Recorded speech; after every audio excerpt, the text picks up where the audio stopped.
আমরা প্রধান নির্বাচন কমিশনারকে বলবো, আপনি এই দুইটি আসনের নির্বাচনকে বাতিল ঘোষণা করুন।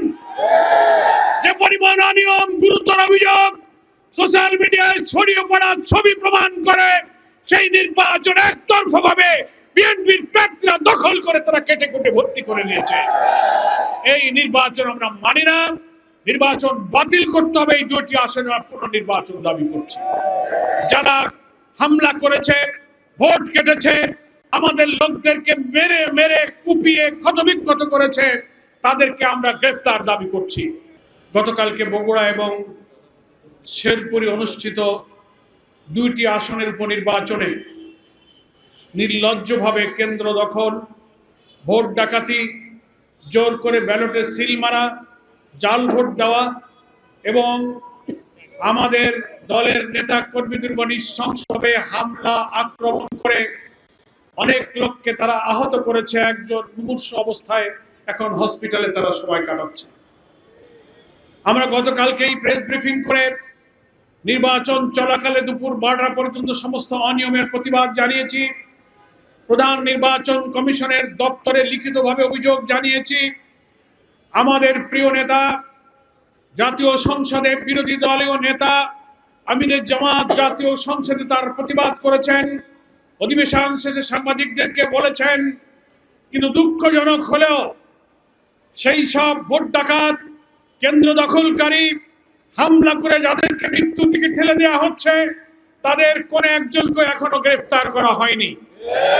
জাতীয় সংসদে দাঁড়িয়ে সরকারি দলের সদস্যরা বলছেন ভোট নিরপেক্ষ নির্বাচন হচ্ছে। আবার প্রধান নির্বাচন কমিশন তার কার্যালয় থেকে দুঃখের সাথে আমরা লক্ষ্য করলাম, নির্বাচন চলাকালে এত কিছু বলার পরেও তিনি ব্রিফ করে বলছেন সেখানে নির্বাচন শান্তিপূর্ণভাবে হচ্ছে।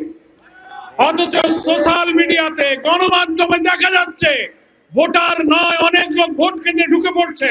সাংবাদিকরা জিজ্ঞাসা করছেন তুমি ভোটার না, তুমি আসছো কেন? সে পালিয়ে যাচ্ছে। ভোট কেন্দ্রের মধ্যে বাস্তবরা বিরিয়ানির প্যাকেট, প্রার্থী ঢুকে দেখছে, ব্যালটে সিল মারা, জিজ্ঞাসা করছে প্রিজাইডিং অফিসার কোনো উত্তর দিতে পারছে না। বহু ছবি সোশ্যাল মিডিয়াতে ছড়িয়ে পড়ার পরও কি করে সাংবিধানিক পদে অধিষ্ঠিত প্রধান নির্বাচন কমিশনার বলেন যে সেই নির্বাচন নিরপেক্ষ হয়েছে? আমরা এর তীব্র নিন্দা জানাই।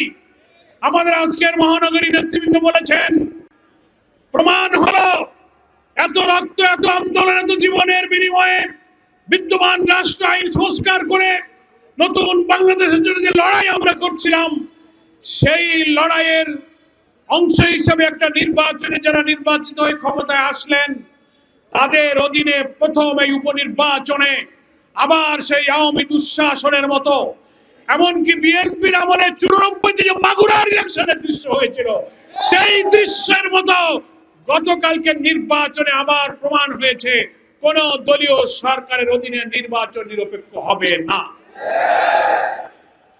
আমরা প্রধান নির্বাচন কমিশনারকে বলবো, আপনি এই দুইটি আসনের নির্বাচনকে বাতিল ঘোষণা করুন। যে পরিমাণ অনিয়ম, গুরুতর অভিযোগ সোশ্যাল মিডিয়ায় ছড়িয়ে পড়া ছবি প্রমাণ করে সেই নির্বাচন একতরফা ভাবে বিএনপির প্রার্থীরা দখল করে তারা কেটে কুটে ভর্তি করে নিয়েছে। এই নির্বাচন আমরা মানি না। নির্বাচন বাতিল করতে হবে। এই দুইটি আসনের পুনর্নির্বাচন দাবি করছি। যারা হামলা করেছে, ভোট কেটেছে, আমাদের লোকদেরকে মেরে মেরে কুপিয়ে ক্ষতবিক্ষত করেছে, তাদেরকে আমরা গ্রেফতার দাবি করছি।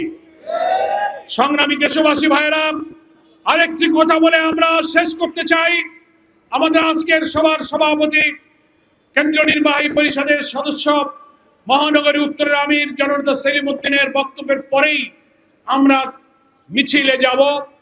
আমাদের আজকের মিটিং এর কথা হলো একটা, বাংলাদেশে ক্রমশ জনগণের ইচ্ছা এবং রায়ের বিরুদ্ধে আকাঙ্ক্ষাকে ধূলিসাৎ করার জন্য একের পর এক বিএনপি সরকার যে পথে আগাচ্ছেন, এই পথ হচ্ছে আপনাদের জন্য সর্বনাশা, অপরিণামদর্শী পথে আপনারা হাঁটতে শুরু করেছেন।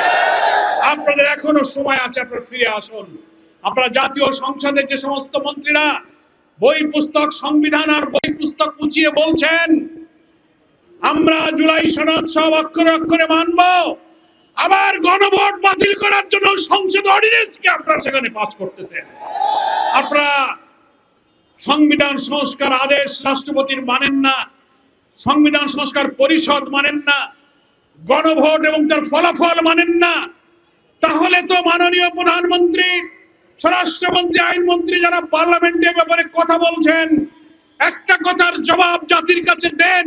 পার্লামেন্টে দাঁড়িয়ে বলুন, আপনারা যে গণভোটে হার পক্ষে ভোট দিতে বলেছিলেন, জনগণ, আমরাও তো বলেছিলাম জনগণ 5 কোটি ভোট দিয়েছে। বর্তমান প্রধানমন্ত্রী নির্বাচনের আগে শহীদ আবু সাইদের কবর জিয়ারতে গিয়ে যে বলেছিলেন যে হ্যাঁ আপনারা গণভোটে হার পক্ষে ভোট দেন, আমরা বিশ্বাস করি প্রধানমন্ত্রী নিজেই যেহেতু হার পক্ষে ভোট দিতে বলেছিলেন, তাহলে প্রধানমন্ত্রী নিজেও হার পক্ষে ভোট দিয়েছেন। হার পক্ষে ভোট দেওয়ার অর্থ হলো 84টি ঐক্যমতের জুলাই সনদের পক্ষে আপনি ভোট দিয়েছেন, সমস্ত সাংবিধানিক সংস্কারের পক্ষে আপনি ভোট দিয়েছেন। স্বরাষ্ট্রমন্ত্রী, যদি আপনি হার পক্ষে ভোট দিয়ে থাকেন তাহলে আপনি জুলাই সনদের পক্ষে ভোট দিয়েছেন। গণভোটের ব্যালটে কোনো নোট অফ ডিসেন্ট ছিল না, সমস্ত সংস্কারের বিষয়গুলো গণভোটে ছিল। 5 কোটি মানুষ ভোট দিয়ে আপনাদের নোট অফ ডিসেন্টকে বাতিল করে খারিজ করে দিয়েছে। আপনারা পেয়েছেন 50-51 বার ভোট, আর গণভোটে জুলাই সনদের পক্ষে দিয়েছে 70 ভাগ ভোট।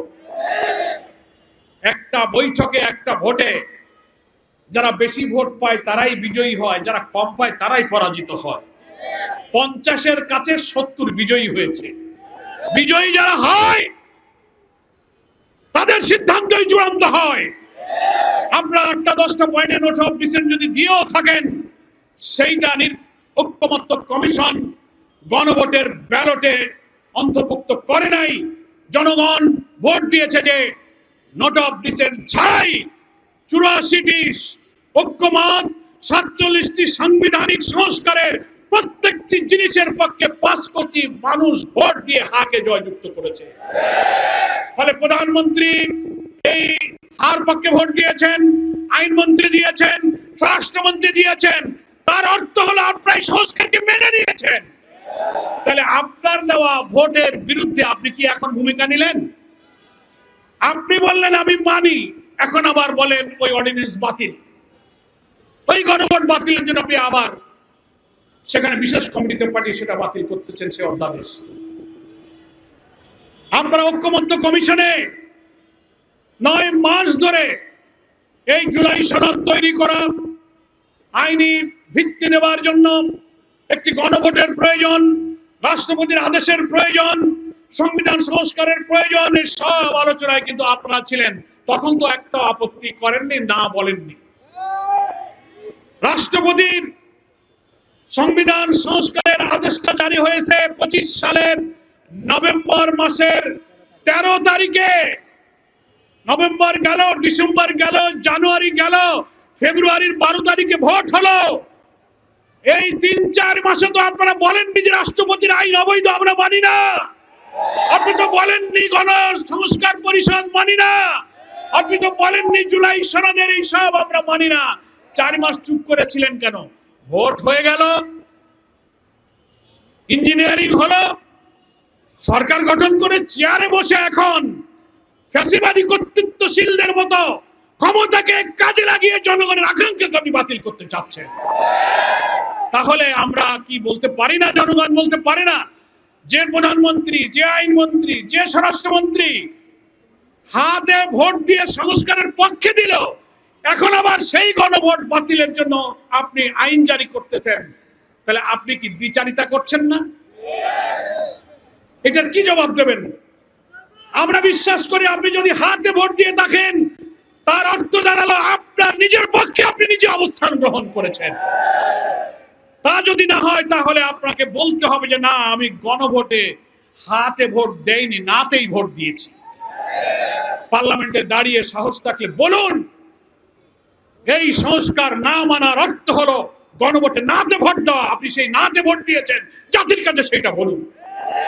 তাহলে বুঝবো যে না, আপনি ইমানদারির কাজ করেছেন, কোনো প্রতারণা করেননি।